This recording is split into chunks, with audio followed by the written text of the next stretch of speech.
No programa anterior, Pastor Felipe e eu, a gente bateu um papo sobre a importância de se pensar, se refletir sobre o jogo das afeições, e a gente percebeu uma coisa. A gente percebeu o quanto o jogo das afeições interfere não só na vida dos adolescentes, né? A gente teve uma sequência de programas sobre adolescentes, mas o quanto ele está presente, precisa ser resolvido em Deus, biblicamente, na vida dos adultos também. E o quanto nele está a raiz também de muita coisa que leva ao vício em pornografia e masturbação. E é isso que a gente vai refletir nesse programa, onde a gente vai aprofundar na solução do jogo das afeições, que são os 4 fatores de relacionamento que foram trazidos nos programas anteriores, como estabelecer eles de forma mais profunda. Solta a vinheta, diretor, e bora!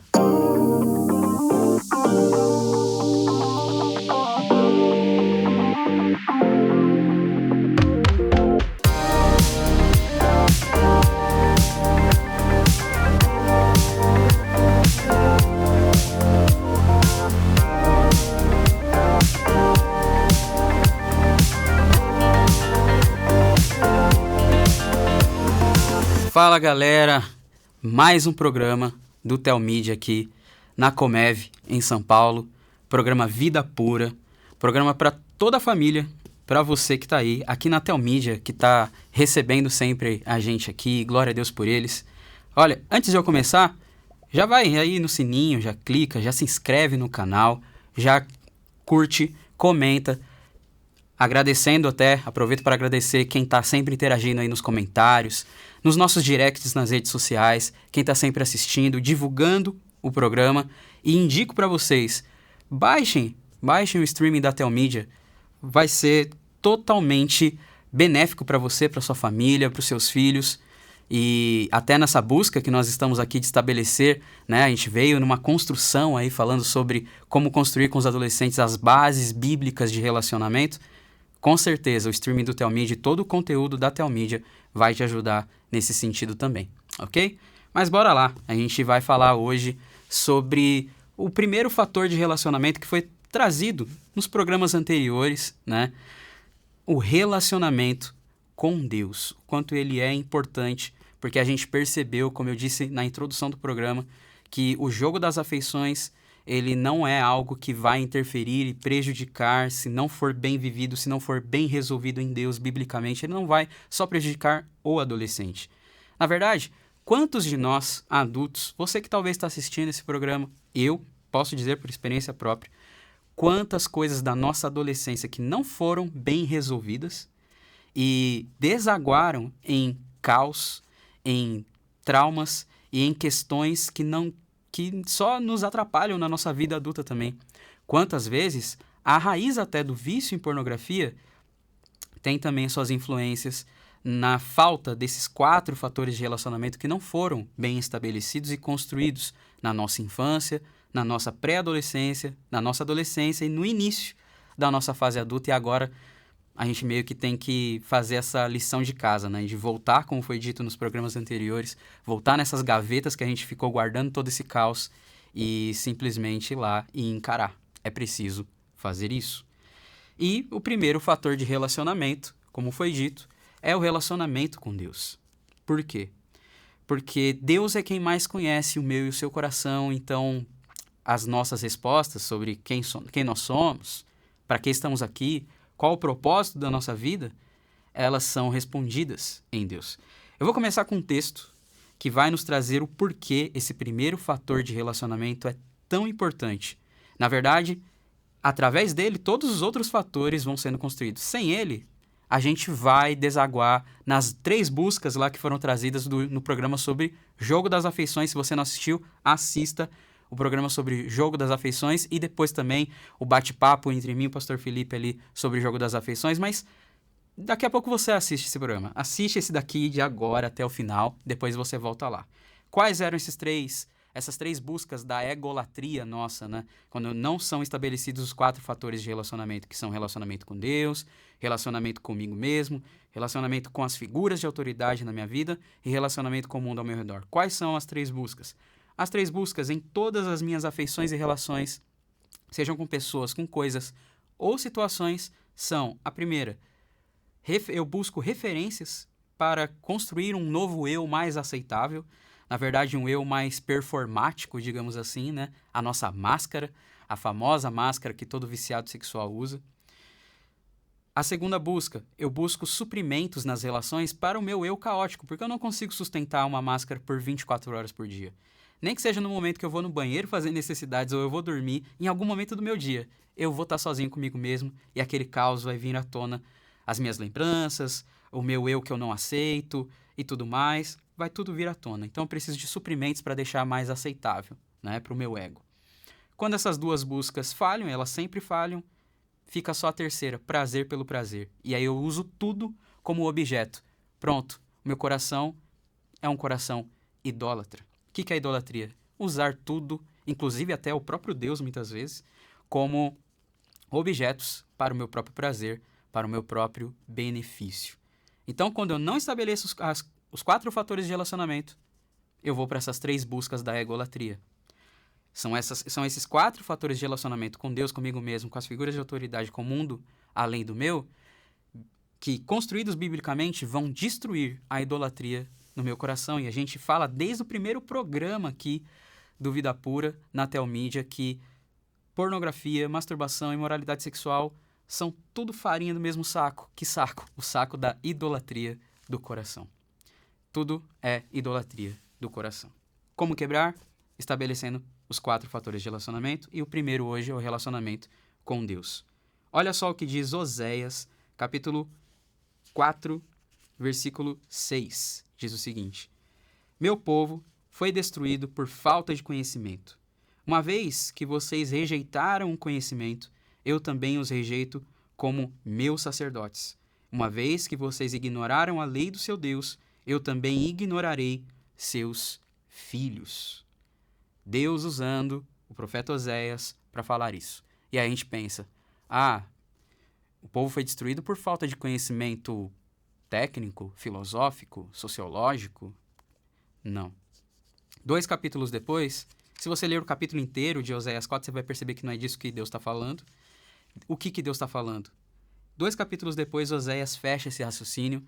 Oséias 6, versículo 3, diz o seguinte: Conheçamos o Senhor, esforcemo-nos por conhecê-lo. Tão certo como nasce o sol, ele aparecerá, virá para nós como as chuvas de inverno, como as chuvas de primavera que regam a terra. O conhecimento que faltava ao povo, e por isso o povo foi destruído, era o conhecimento da pessoa de Deus. Justamente porque aquele povo tinha se tornado idólatra. Tinha trocado a glória de Deus por coisas criadas, como diz Paulo em Romanos capítulo 1, do 21 até o 32. A espiral da degradação que a gente também já trouxe em um programa anterior aqui, dessa série de programas do Vida Pura na Telmídia. Quando a gente troca a glória de Deus, a gente passa a adorar outras coisas. E a adoração a outras coisas ganha o nome de idolatria. Então, é a falta do conhecimento de Deus que leva à destruição. E aqui, Deus, através do profeta Oséias, vai mostrar que, por isso, Deus passou a rejeitar os sacerdotes, ou seja, as figuras que tinham ali naquele povo para ser o que faziam o intermédio do povo, a intercessão do povo com Deus. Esses foram os primeiros a ser rejeitados. E não só eles, mas a geração deles, a geração dos filhos deles, seriam ignoradas também por Deus. Olha só que pesado. Então isso mostra o quanto muitas vezes os adolescentes, como a gente está trazendo aqui, os jovens, eles bebem já de uma fonte de séculos de uma igreja que passou a desconhecer também a pessoa de Deus, a pessoa de Cristo. E aí aqui, em Oséias 6,3, o profeta vai mostrar que nós devemos nos esforçar, esse deve ser o nosso alvo, nos esforçar para conhecer o Senhor, conhecer a pessoa do Senhor. Responder a pergunta que às vezes parece constrangedora fazer essa pergunta para crente, né? Mas é uma pergunta que precisa ser feita. Eu posso dizer pelo meu próprio testemunho. Quando eu comecei no Vida Pura, o pastor Felipe e o Cid, numa conversa rápida que eles tiveram comigo para conhecer a minha história e tudo mais, eles fizeram essa pergunta para mim. E eu nasci em berço evangélico, já tinha lido a Bíblia inteira 2 vezes, né? Todo arrogante, todo soberbo. eu fiquei constrangido com a pergunta. Qual foi a pergunta? Davi, quem é Deus? Quem é Jesus? O que é o Evangelho? Para que Jesus veio como homem e morreu pelos nossos pecados? Com qual finalidade? E eu não soube responder. E parece não, né? É o básico. É como Hebreus capítulo 5, do 11 ao 14 vai dizer, né? Vocês se tornaram lentos em aprender, vocês precisam de leite agora para aprender de novo coisas elementares da palavra de Deus. O que mostra a nossa imaturidade, o nosso desconhecimento da pessoa de Deus. E como eu disse nos programas sobre os adolescentes, essa mesma pergunta eu fiz também para eles, com os adolescentes que eu trabalhei, e eles também vieram, né? Ah, sou filho de líder, eu sei, tal, mas depois eles mostraram o quanto eles ainda não sabiam. E foi a partir de entrar nesse processo de realmente conhecer quem é Deus, conhecer quem é Jesus, entender o que é o Evangelho, que as coisas começaram a mudar. E as respostas até de entender quem eu sou Davi, para que o Davi está aqui, qual que é o propósito da minha vida, essas respostas também começaram a vir. Porque quando eu trago a pessoa de Jesus para a minha realidade, o Jesus bíblico, quando eu começo a entender quem ele é, eu começo a perceber que ele viveu como homem tudo o que eu estou vivendo e venceu. E aí eu paro de procurar as respostas que eu preciso no pecado. As respostas do pecado só me geraram morte. As respostas de Cristo estão me gerando vida. Então, muito mais até do que só ter essa pergunta, é necessário viver uma trajetória de discipulado realmente. Ou seja, o que Oséias está dizendo? Esforcemo-nos por conhecê-lo. Tão certo como nasce o sol, ele virá. Oséias está dizendo. O sol, ele nasce, e é certeza disso, o sol, ele nasce, pode estar nublado, você não vai enxergar na neblina o sol, mas ele está lá. O sol nasce todos os dias, isso é certeza. Então é certeza que se eu me esforçar, Mateus capítulo 7, Jesus disse isso. Busquem e encontrarão, peçam e vocês receberão, batam e a porta será aberta, pois todo o que pede recebe, o que busca encontra, quem bate, a porta se abrir-lhe-á. Então é certo que, como Tiago capítulo 4 também vai dizer, aproximem-se de Deus, ele se aproximará de vocês. Pecadores, limpem as mãos, vocês que têm a mente dividida, purifiquem o coração. Então, para quebrar a idolatria do nosso coração, que é a raiz de todos os males, inclusive do vício da pornografia, eu preciso estabelecer relacionamento com Deus.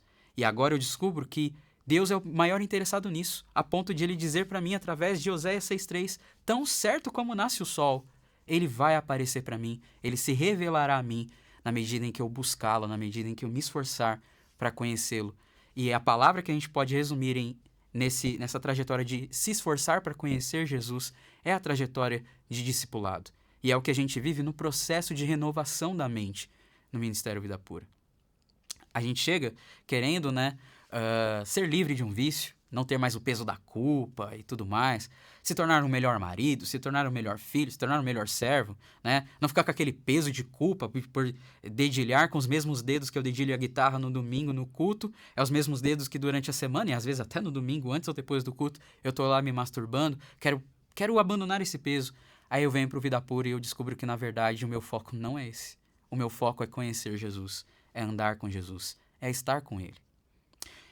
E Oséias diz mais, tão certo como nasce o sol, ele aparecerá. E ele virá para nós, e aí ele traz uma alegoria aí no texto de duas épocas chuvosas na agricultura judaica. Ele traz as chuvas de inverno e as chuvas de primavera. O que ele quer dizer com isso? Pesquisando, eu entendi que é o seguinte, eram duas épocas chuvosas, né, na agricultura hebraica. A primeira época chuvosa era ali a chuva que vinha para cumprir a função de umidificar o solo para garantir um melhor plantio. Para garantir que a semente iria germinar bem, iria rolar de boa ali o plantio. Meses depois viria a próxima chuva, que seria para ajudar a amadurecer o grão plantado que já estava despontando para se tornar espiga para ser colhida. Então é chuva para nascimento e é chuva para amadurecimento. Ou seja, esse processo de conhecer a Deus é um processo que vem quando eu nasço de novo. E nascer de novo, isso pode acontecer comigo na adolescência, isso pode acontecer comigo na fase adulta, mas eu preciso nascer de novo, como Jesus diz para um senhor de idade, no caso, né, Nicodemos. E ele ficou todo assustado, né? Como é que eu vou voltar para o ventre da minha mãe? Esse processo é um processo de ser nova criatura em Cristo. É o processo de passar a conhecê-lo. Eu nasço de novo. E é um processo de amadurecimento, o processo da santificação que vai durar toda a minha vida aqui na Terra. Então, relacionamento com Deus é o primeiro fator que eu preciso estabelecer para quebrar a egolatria do meu coração, que busca referências para um novo eu mais aceitável, suprimentos para melhorar o meu eu caótico e prazer de dopaminas e prazer de existência para eu deixar essa vida que se tornou só caótica e cheio de eus ilusórios e performáticos que eu não aguento mais sustentar. Uma vida dupla, né? Uma vida tripla, às vezes uma vida até décupla, por que não? Quantas máscaras a gente vai sustentando desde a infância? Com 7 anos de idade, eu estava ali sendo uma criança que já tinha tido a sua iniciação sexual no vício em pornografia, já tinha passado por situações que traumatizaram nesse sentido, contatos abusivos, e a gente sabe, nesses programas, a gente já aprendeu que abuso não é só penetração, abuso é tudo que deveriam fazer com uma criança e não fizeram, tudo que não deveriam e fizeram. Eu estava ali como um menino que estava crescendo sem a figura paterna perto, e aí tinha que sustentar já uma máscara com 7 anos. Pré-adolescência, mais máscaras, e depois vai entrando em tribos, depois vai entrando em grupos, e aí vai para o jogo das afeições, como já foi trazido aqui. Quantas máscaras? E a gente não aguenta mais essas máscaras. Mas em Cristo, quando eu conheço a pessoa de Jesus, eu passo de fato a conhecer quem eu sou. Só que não para por aí. Legal, eu aprendi que eu preciso conhecer Jesus para quebrar a egolatria do meu coração. Eu aprendi que isso é uma trajetória que não é do dia para a noite, é para a vida toda, então é uma trajetória de discipulado. E eu preciso entender uma coisa.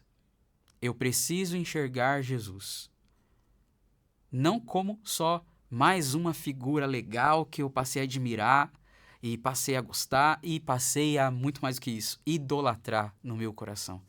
Ah, ele veio como gênio da lâmpada emocional que eu precisava para resolver as minhas crises, resolver o meu caos, né? E ele vai vir resolver até o vício em pornografia. Olha só como esse Jesus é legal, né? Não, eu preciso entender que de fato ele, sim, ele é meu amigo, está interessado em ser. Ele é meu companheiro, está interessado em ser médico dos médicos, rei dos reis e todos os títulos que ele merece receber. Mas ele é, acima de tudo, o meu Deus, o meu Senhor e o meu Salvador. E por que isso é tão importante? Porque eu não posso ver Jesus como mais um ídolo da minha gama de ídolos que eu tenho. Idolatria e adoração não são a mesma coisa. Idolatria é eu objetificar alguma coisa para o meu próprio benefício, para o meu próprio prazer. E às vezes eu faço isso, sim, com Deus. Estabeleça esse tipo de relação com Deus. Lembra que as 3 buscas da egolatria são essas buscas? De sempre procurar no outro alguma coisa para mim, seja para referência para construir um novo eu, seja suprimento para o seu eu caótico, ou simplesmente prazer pelo prazer. Você está sempre buscando alguma coisa no outro para trazer para você? Não é esse tipo de relação que Deus quer que eu tenha com Ele. Eu preciso, de fato, morrer para mim e viver para Ele. Gálatas 2:20. Paulo chegou a essa conclusão. Fui crucificado com Cristo. Portanto, já não sou eu quem vive. Cristo vive em mim. A vida que agora vivo no corpo, vivo pela fé no Filho de Deus que me amou e se entregou por mim. Você, meu irmão, que está vivendo nessa espiral de degradação, como Paulo disse em Romanos 6, que fruto você já colheu de bom dessa escravidão do pecado? De buscar nos outros, nas relações, nas situações, nas coisas, só benefício para você. E você nunca encontra. Você nunca encontra. Você sempre vai para as relações para receber e sempre sai insatisfeito. Por quê? Porque você foi criado, na verdade, para despejar amor sobre os outros. Você foi criado e chamado para despejar o que Jesus despeja sobre você na vida dos outros. Ame o seu próximo como a ti mesmo. Amai-vos uns aos outros como eu vos amei. Essa é a vitória sobre o jogo das afeições. O amor que eu recebo de Deus cura todo o caos que há em mim. Me faz entender quem eu sou, minha verdadeira identidade, que é filho de Deus. Me faz entender qual que é o propósito da minha vida, que é conhecer Jesus e torná-lo conhecido. Quando essas coisas ficam claras no meu coração, então agora eu não mais vou nas relações para procurar justamente essas respostas, porque eu já as tenho em Jesus e elas são suficientes. Como Deus diz para Paulo, a minha graça te basta, o meu poder se aperfeiçoa na sua fraqueza.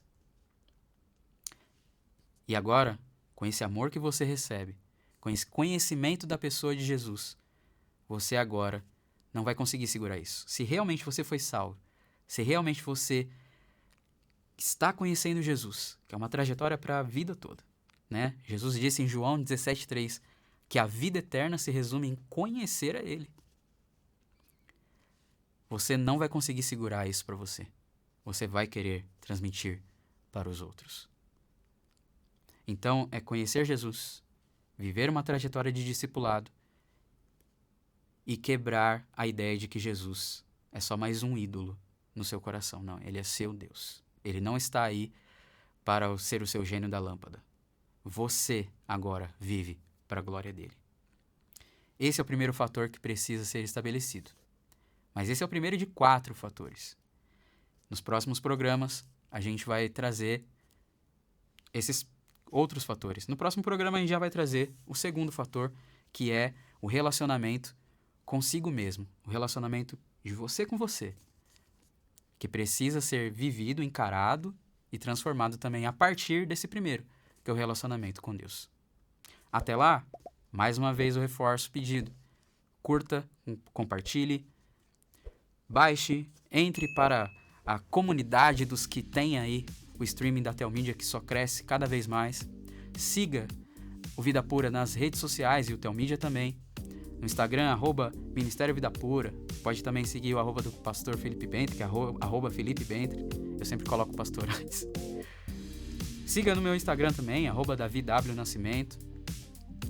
Interaja. Mande suas perguntas, faça a sua parte e te espero no próximo programa. Nós somos o Vida Pura e não desistimos da santidade. Um abraço.